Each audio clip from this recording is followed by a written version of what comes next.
랭아! 제 마음속 영순이 여러분 안녕하세요. 랭킹스쿨입니다. 자연계에는 다양한 생김새를 가진 동물들이 살고 있습니다. 그 중에는 특별히 멋진 외모와 위풍당당한 자태를 자랑하는 동물들도 있는데요. 하지만 겉모습만 보고 멋있다고 감탄하지만 알고 보면 어두운 비하인드 스토리를 갖고 있는 동물들이 있다고 합니다. 오늘 랭킹스쿨에서는 멋지게 생겼지만 실상은 불쌍한 동물 탑 3에 대해 알아보겠습니다. 3위, 라이거. 라이거는 수컷 사자와 암컷 호랑이의 잡종 1세대로 호랑이의 줄무늬와 사자의 갈기를 가졌습니다.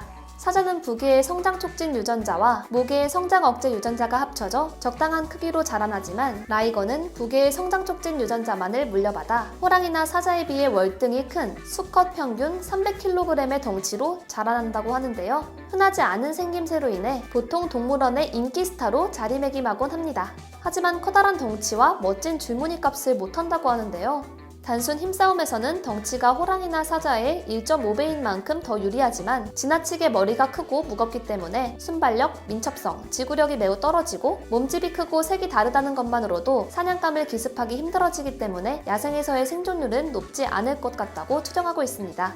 또한 염색체 이상으로 호손을 생산할 수 없다고 하는데요. 수컷은 아이를 절대 가질 수 없지만 극소수의 암컷만이 염색체 배열이 운 좋게 맞아떨어져 난자 생산이 돼 생식이 가능하다고 합니다. 그마저도 수컷 사자, 호랑이와 교미해야만 2세대 잡종이 탄생할 수 있으며 3세대 잡종을 만들 수 있을지의 여부는 확실하지 않다고 합니다.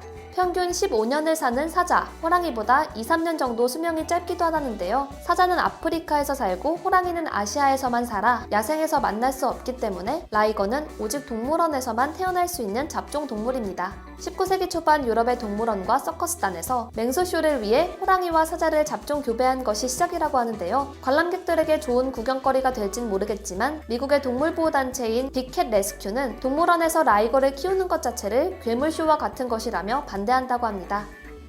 2위, 그롤라 베어.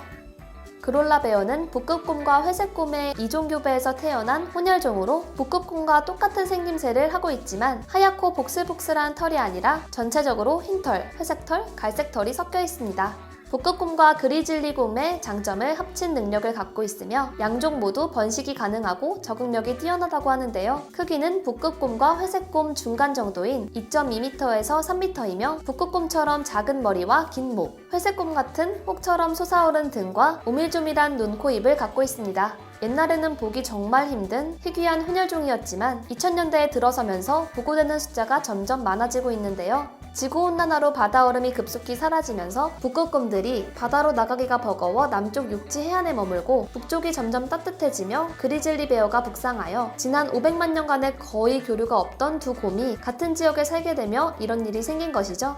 두 곰이 같은 서식지에 살며 경쟁자가 되었는데요. 미국 UCLA의 대학에서 두개골 강도와 씹는 힘을 분석해 이 경쟁의 결과를 예측하였는데 북극곰이 이빨도 작고 힘이 약하며 바다 표범의 부드러운 살을 먹는 데 반해 그리즐리는 딱딱한 열매나 나무줄기를 먹는데 적합한 두개골을 갖고 있어 북극곰의 패배가 거의 확실하다고 합니다.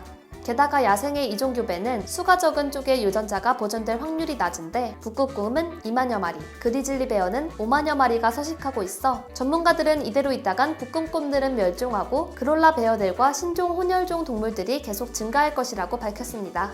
자연적으로 탄생한 것이니만큼 큰 문제가 없다고 할 수도 있겠지만 원래 온난화가 아니었음 만날 수 없는 조합이었으며 수천 년에 걸쳐 진행돼야 할 생태계 변화가 불과 수십 년 만에 일어나고 있기 때문에 생태계와 유전자 교란 증가에 대해 대책과 방법을 찾아야 한다고 사태의 심각성을 발표하기도 했습니다. 1위, 백호. 판타지에 나오는 것처럼 신비롭게 생긴 흰색 호랑이는 여러 동양 국가에서 신성시되는 존재였습니다.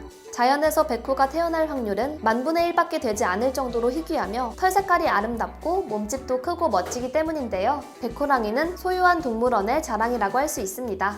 하지만 위풍당당하고 기품있게 생긴 백호의 현실은 우리 생각만큼 신비하고 아름답지 않다고 합니다.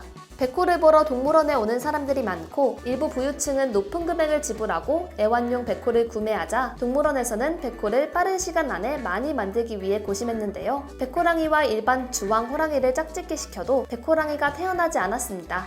후에 사육사들은 황색 털은 우성, 흰 털은 열성인자여서 암호랑이, 수호랑이 둘 다 백호여야만 새끼 백호가 태어난다는 것을 깨닫고 끊임없이 백호끼리 근친교배를 시켰다고 하는데요. 문제는 혈연 관계에 있는 동물들이 짝짓기를 하게 되면 원하는 특성을 얻기가 쉬운 반면 유전적인 결함이 발현할 가능성 또한 높아진다는 것입니다. 자연 법칙을 거슬러 태어난 백호들은 면역결핍, 척추측만, 구개파열, 정신장애, 사시 등 수많은 유전적 질병을 가진 채 비참한 삶을 살고 있다고 하는데요. 동물원에서 보는 멀쩡한 백호는 고작 3.3%의 확률로 태어나며 나머지 96%의 진짜 백호들은 살려두면 유지비용이 너무 많이 들기에 모두 도살한다고 합니다.